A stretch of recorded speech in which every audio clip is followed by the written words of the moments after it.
Hello, Omar Macy here at Fulda Gap 2013. I am here with Doug Brown from Milsig Direct, one of the pioneers of what we love, which is magfed and what we're doing here. Hey Doug, what do you think has been going on? I mean, 2013 has been freaking amazing for magfed growth.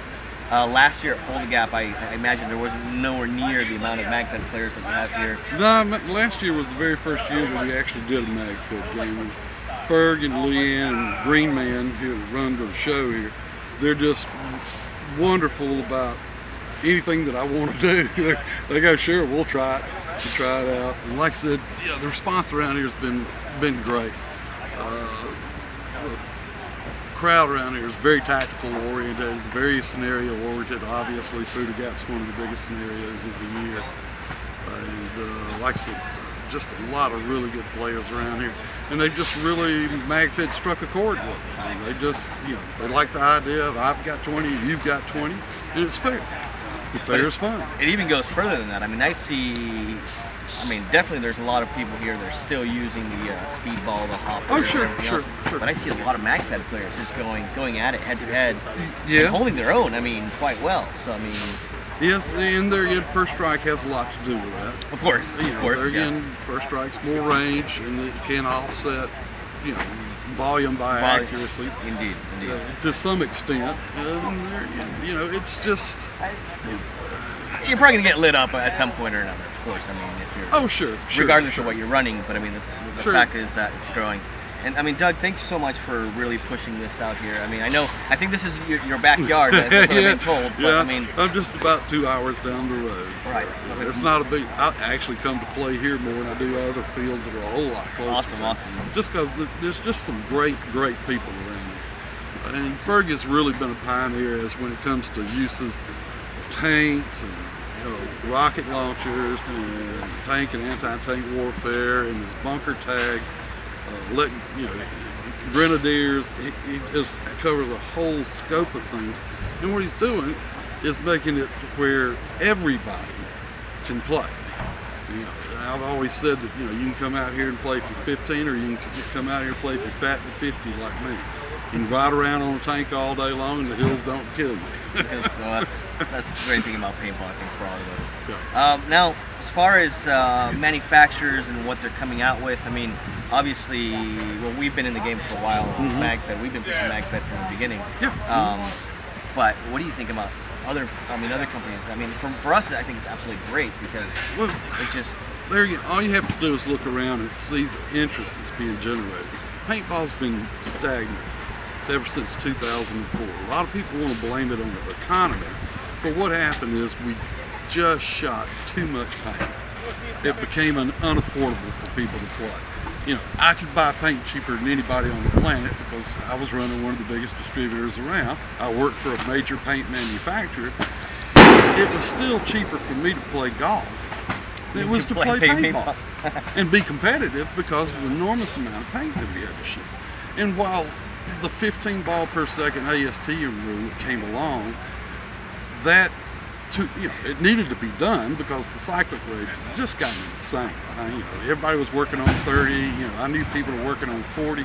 I mean, at what point is enough? And while 40 rounds per second. 40 rounds per second. I knew an engineer that was working on 60 just because the light bulbs, the fluorescent light, cycles at 60 hertz. And he wanted to use it as a stop motion light so he could see what was actually going on. But it just got to the ridiculous point, and while the AST ruling did address a problem, it's not the problem. Right. The problem is we shoot too much, and I find it hilarious after having listened to people talk for 25 years about paint costs too much, paint costs too much, paint costs too much. And it's down Stop to shooting so damn much. You can buy it for $40, $45 a case at any Walmart in the country, but all of a sudden First Strike comes out and it's 50 cents a round, and nobody has any problem paying 50 cents a round. No, so they're using it wisely. They're counting their shots. They're taking their shots wisely. Exactly, and what they're figuring out is less can be more. Absolutely. And magfed just reminds me of what it was like in the very, very beginning. The hardest part was getting people to do it that first time. But if you can ever get somebody out, and I've found this to be true because I've been running small little games everywhere, just trying to get people to play. If you can get them to play magfed versus magfed one time, it's just like it was in the beginning with paintball. 70% of them, well, that's all they want to do. We'll get hooked. Now, we've seen it. I mean, we've seen it how, and again, it shows that, again, even at an event like this where people are still running hoppers and shooting ropes of paint and everything else, and they're choosing, even then, to run magfed against it. So, and I mean, obviously, the beginning of paintball is a little bit before my time. You know. Yeah, that was a long time ago. It was before my time. Well, it's just good though, because I mean, that means it's been around for a while and it's shifted in different directions, but it's going back to its roots. Even the I wouldn't say weapon systems, but the markers themselves are kind of going back to what the pioneers were originally wanting to make the sport be. Well, Ferg was one of the first people that pointed this out to me. Ferg is one of the most educated people I've ever met. Like a lot of field owners. I mean, he's just a really smart guy. He's very innovative, entrepreneurial types. And he was the first one to point out to me that, you know, back when he and I first started playing, people play paintball every weekend, at least twice a month. Right. But it just became unaffordable for people to do that. So what they would do is save up once or twice a year and go to something big like Fulda Gap or Ion or any of a dozen different events around where, you know, D-Day, where there's just a bazillion people, and the rest of the year they don't play. And, you know, I understand it because it was so expensive to feel like you were competitive. But that's what magfed's going to do for people is, sure, the initial cost of getting into anything is expensive. And magfed guns aren't cheap and mags aren't cheap. It costs money. But once you start, if you shoot 250 rounds a day, you've shot a lot of paint. And they can afford now to come out every weekend and play. Yeah, well, definitely. And it's just a difference between something that's sustainable and something that's unsustainable for a large segment of the market. But it's not going to replace another style of play. There's still going to be scenarios. There's still going to be speedball tournaments. There's still going to be walk-on. It's just another segment of the sport.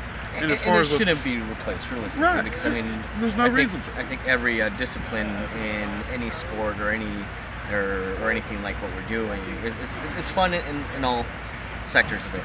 But for the woods ball, for the Milsig, for I mean, what we really love, of course, it's just outstanding what's happening. Yeah. And there again, a lot of field owners don't quite understand magfed. They don't understand how it's going to make income for them.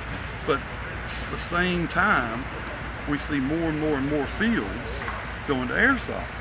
Correct. They're running both. And you know, that's how I often approach field is magfed's just incremental income, just like the airsoft. Absolutely. And what you'll find is, because I don't want to say they're a more mature crowd, I just want to say that they're not interested in this massive advantage, win at all cost attitude. They're just there to have fun. And the idea, I've got 20 and you've got 20, it's a fair game. And you don't have all this ripe and stress that you do in big competition. Correct. And they're just looking to play. More so to that, I mean, I do see that because of that maturity level, people are perfectly fine with having an equal amount of firepower, and nobody's really trying to have the advantage of firepower. They want to have the advantage of tactics and being just being badass. Yep, sure. Which, of course, that's what really, you know. And who doesn't want to be badass? And I'm trying to work with Ferg now to do a combined arms thing because he has so much experience with the tanks and the anti-tanks and the grenade launchers and everything else, and see if we can't gradually ramp it up to where we have a larger event where you have a combined arms type deal, and it's a little bit more strictly magfed, but like strictly magfed. Strictly magfed, but using the tanks and utilizing exactly just like they do here at Fulda Gap. So you basically want to make the ultimate magfed game. Well, you know, somebody's going to do it. It's either going to be you or it's going to be me. All right, fair enough. No, I agree. Fields do need to look at magfed as a supplemental income. Like you say, I mean, fields are focusing on these big games that they have a few times a year. Well, it would be great if every single weekend they have, even if it's 20, 30 people that are showing up, just giving, I mean, keeping that field alive. Aren't y'all doing that at Sac Fire? Aren't they doing a dedicated mag SC Village? Absolutely. Once a month? Absolutely, yeah. We do That's have exactly what it needs. our OD teams, North Carolina. No, North Carolina. I am in North Carolina. North California, Southern California. Oh. And of course, you know, PsyOps and OD definitely are due for a battle. Yeah, that sounds like fun. But you know, that's we'll see what happens. We'll see. But no, it's true. We're pushing it in our area. I mean, it's pretty local still. I mean, we're sticking to California. But you know, we definitely need to grow it. I think together. I mean, you have the East Coast, and I mean, that's so we're not going to stop trying. Absolutely. Yep. And but Doug, I mean, thank you so much for your time with this. And I mean, again, it's awesome to talk to pioneers. It's awesome to talk to the people that really know why we're pushing for magfed, because we love it. I mean, after all, we're doing this for a reason. We love the tech behind it. We love pretty much everything about it. So thank you so much. Not a worry. Hearts and minds.